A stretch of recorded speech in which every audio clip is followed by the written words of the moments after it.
Bien, pues muchas gracias por estar con nosotros en este viernes 4 de agosto. La polémica sigue en torno al tema de los libros de texto gratuito, el fantasma del comunismo y muchos temas más. Por ello es que me da mucho gusto contar en esta ocasión con la presencia de un respetado periodista como es Luis Hernández Navarro, coordinador de opinión en La Jornada, escritor de varios libros, cronista de los movimientos sociales, a quien saludo con gusto. Luis, buenas tardes. Muy buenas tardes, Julio. Muchas gracias por tu invitación. Al contrario, Luis, muchas gracias. Luis, estamos en un escenario en el cual lo inmediato es los libros de texto. Errores, pifias, malas redacciones que pueden existir y que están surgiendo y que seguramente son perfectibles. Pero en el fondo, y es lo que me gustaría platicar contigo, Luis, estamos en presencia de ¿qué? La reedición de una continua batalla ideológica y cultural entre derecha e izquierda, entre conservadurismo y progresismo, o es oportunismo de algunos factores electorales de este momento. ¿En presencia de qué estamos según tu punto de vista, Luis? Bueno, yo creo que se cruzan los dos elementos, Julio. Por un lado, hay una larga historia de disputa entre el Estado, la Iglesia, mundo empresarial, por el alma de los niños, vamos a decirlo así, en el terreno de la educación, que viene no de ahora, sino que viene desde siempre y que se ha materializado en las constituciones del 57, en la de 1917, por supuesto. De hecho, uno de los actores centrales en esta pelea es la Unión Nacional de Padres de Familia, que se funda en 1917 para enfrentar el artículo tercero constitucional y la presencia estatal en la educación entonces, y que ha estado actuando en momentos claves, como las dos guerras cristeras, por ejemplo, la educación socialista, etcétera, etcétera, y que desempeña un papel fundamental cuando aparecen los libros de texto en 1959 con la fundación de la CONALITEG. Y por el otro lado, también es cierto que estamos de cara a las elecciones de 2024 en unas adelantadísimas elecciones presidenciales y se utiliza esta trinchera para combatir en las posiciones de cara al 2024.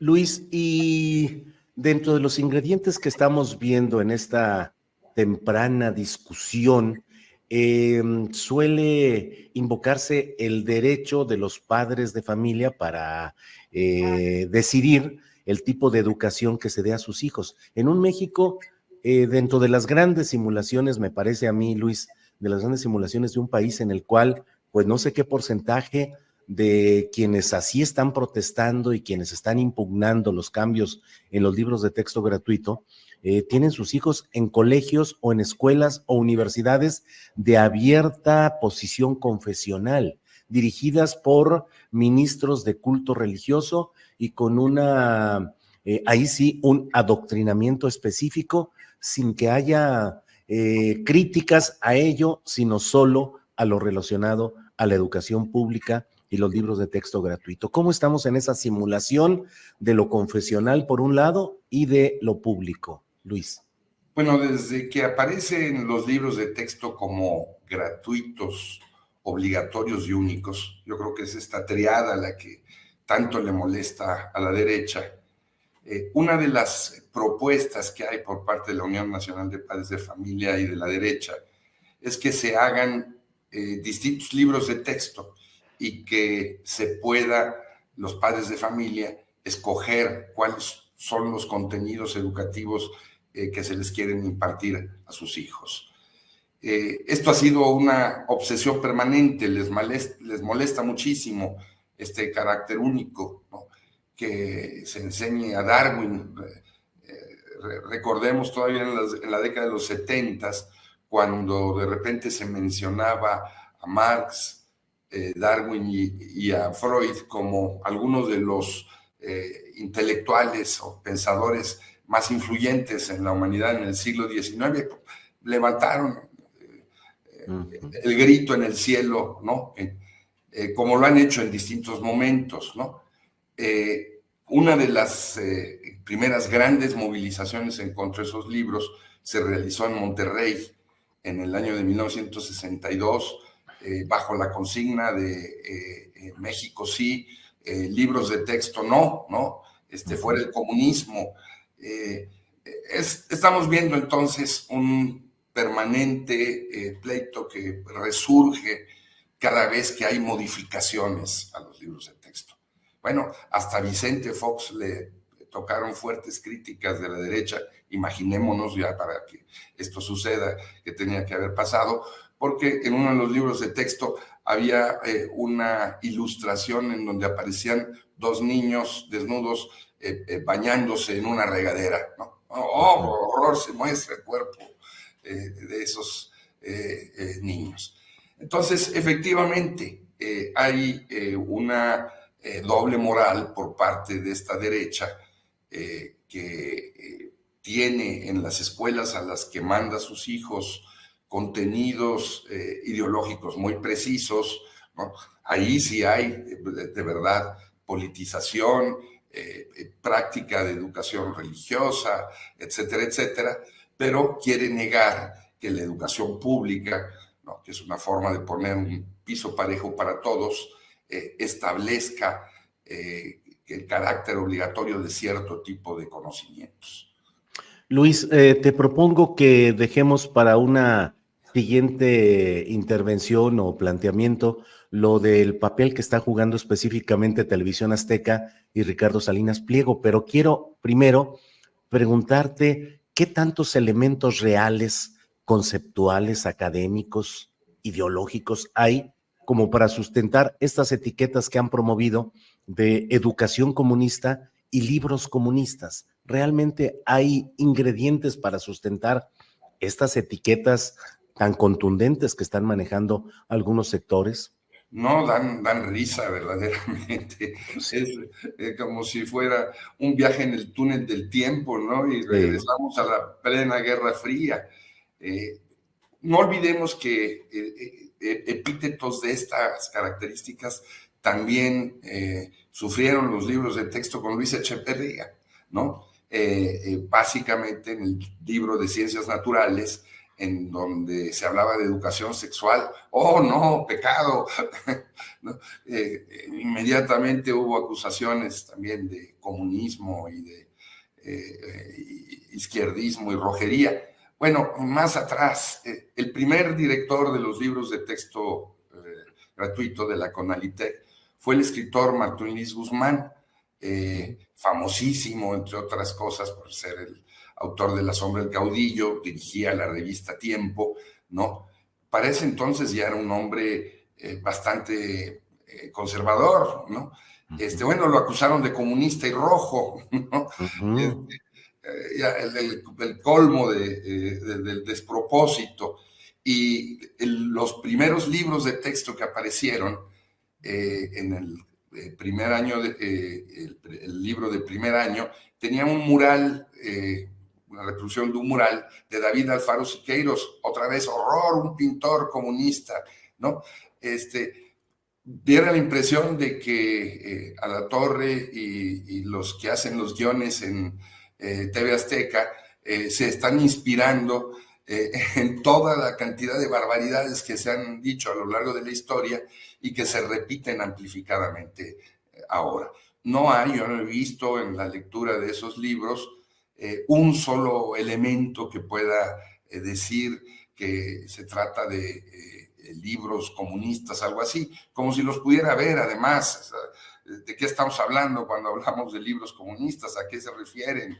Están proponiendo el comunismo como la fase superior del socialismo, una visión materialista histórica de la historia, están recuperando a Lysenko.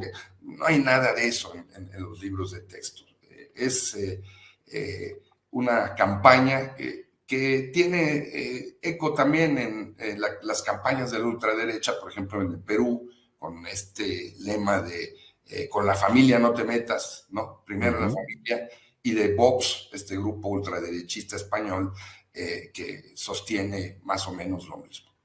Luis, y pasando pues al tema específico de Salinas Pliego, y de Televisión Azteca. Salinas Pliego se ha investido rápidamente como una especie de abanderado de la lucha contra el comunismo. En un tuit reciente dice: luego no digan que nadie les puso el ejemplo de cómo se enfrenta al pensamiento comunismo y se le vence. No hacen falta millones. La firme voluntad de unos cuantos puede cambiar el mundo. Es decir, él, como persona en Twitter, con todo el aparato que tiene de difusión ahí y con Televisión Azteca, convertido en el cruzado contra el comunismo. ¿Qué opinas de esa caracterización, Luis?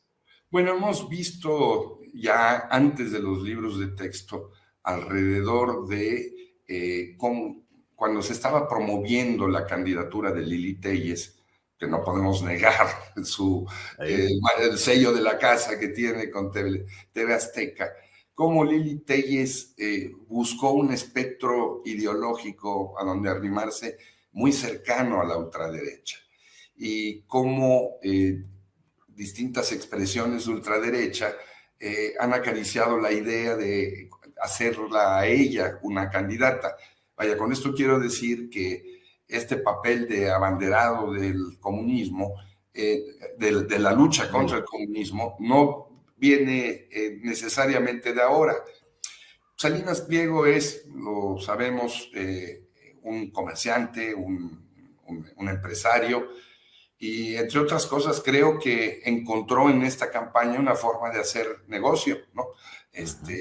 De posicionarse en un nicho oscuro de la sociedad mexicana. Recordemos cómo él apostó cuando comenzó a construir la televisora, confrontando a Televisa, un público de extracción popular, proclive a noticias de corte amarillista. No podemos olvidar el papel que desempeñó cuando el asesinato de Paco Stanley, ¿no? Y las grandes campañas que organizó en contra del ingeniero Cárdenas, que estaba al frente de la jefatura del gobierno, prácticamente tratando de responsabilizando del crimen, ¿no? Y ahora creo que encuentra en el marco del contexto electoral la posibilidad de tener nuevas audiencias, ¿no? Hasta yo estoy viendo ahora el Canal 3 a ver qué barbaridades dicen. Evidentemente es una estrategia exitosa, pero también se ha dicho, y creo que tiene sentido, que hay una puja entre Salinas Pliego y por lo menos una parte de la 4T por un asunto tan doloroso para él como es el pago de impuestos, por un lado, y por el otro lado, la prohibición de utilizar las aplicaciones de su banco para pagar impuestos. Él se ha quejado, ha emprendido una campaña muy sonora también, muy ruidosa y muy grosera, ¿no? En contra de Elvira Concheiro, en contra de Luciano Conchero, su secretario de Educación, y entonces diera la impresión de que también está utilizando esta demanda anticomunista como la posibilidad de construir una fuerza social que le dé fuerza para negociar en otras condiciones una quita de los impuestos, no pagarlos, etcétera, etcétera. Él, de todas maneras, lo sabemos, es el rey de los tribunales, se la pasa litigando y ahí ha estado desde hace mucho tiempo. Luis, en términos de análisis político concreto, ¿es sensato amenazar o amagar o advertir de que pueda instalarse el comunismo en México? Es decir, ¿el comunismo realmente es una doctrina que hoy puede llegar a México, Luis? Bueno, diríamos que para que México pudiera haber comunismo tendría que haber comunistas, ¿no? Sí. Y creo que nos contamos con los dedos de la mano, no hay demasiados, pero no solamente eso, el proyecto de transformación de la 4T no tiene ni en su alma, ni en su intención, ni en su pulso, nada que pueda ser caracterizado como comunismo. No está planteando la estatización de los medios de producción. Vaya, ni siquiera está planteando una reforma fiscal que grave al capital, que sería una demanda socialdemócrata, ¿no? Sí. Ni siquiera comunista, ¿no? Entonces, no hay, ni en la sociedad mexicana, me parece, ni en el Estado, que hoy busca abrir paso a su proyecto, elementos que puedan decir México está a punto de caer en las garras del comunismo y la herramienta es una cosa tan sin sentido como los libros de texto. Luis, conforme a lo que estamos viendo en estos momentos, es de preverse. ¿Tú consideras que podría escalar esta campaña contra los libros de texto? Ya Marco Cortés dijo arrancar las hojas que no correspondan al criterio de los padres de familia. El gobierno de Chihuahua y algunos otros panistas dijeron que no van a dejar llegar los libros de texto a sus entidades. El presidente de la República dijo no depende de ellos, de los gobernadores estatales, es un asunto federal. Pero ¿crees que esto pueda prender en un caldo de cultivo de una mayor presencia pública y con fines electorales de la derecha, de la ultraderecha, la presencia de Eduardo Verástegui como presunto precandidato presidencial independiente, grupos de derecha y ultraderecha que están asomando? ¿Podría prender esto y convertirse en un movimiento fuerte de rechazo a los libros de texto y en el fondo al gobierno de López Obrador? Sí, definitivamente.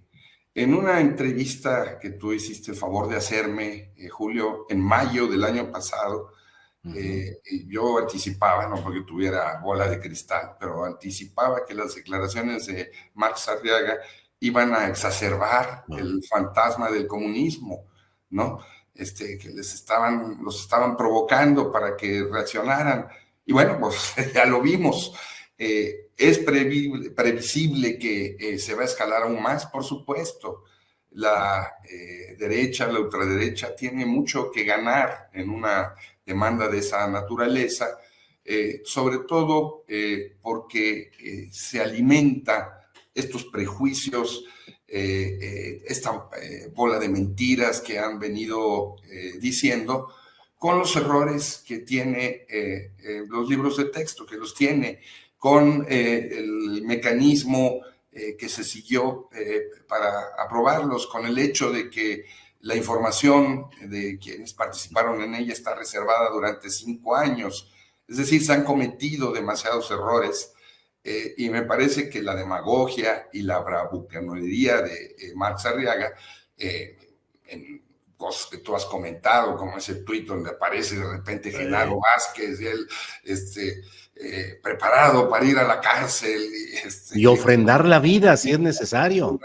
Sí. Y lo van a encontrar trabajando, dice. Sí. Bueno, pues eso lo único que hace es exacerbar aún más la confrontación. A lo mejor es lo que quieren, ¿no? A lo mejor es lo que quieren para polarizar aún más, para definir los campos, para no dejar espacios intermedios, pero claro que esto va a escalar aún más.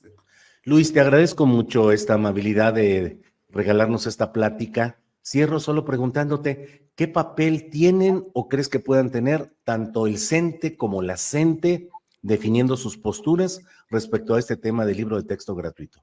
Bueno, el CENTE ya desde hace años se ha definido como los soldados intelectuales de la 4T, ¿no? Sí. Y Alfonso Cepeda, cada vez que algún funcionario más o menos de nivel le pregunta qué hora es, él responde, las que usted diga, señor funcionario, o sea, se van a plegar a lo que haga falta.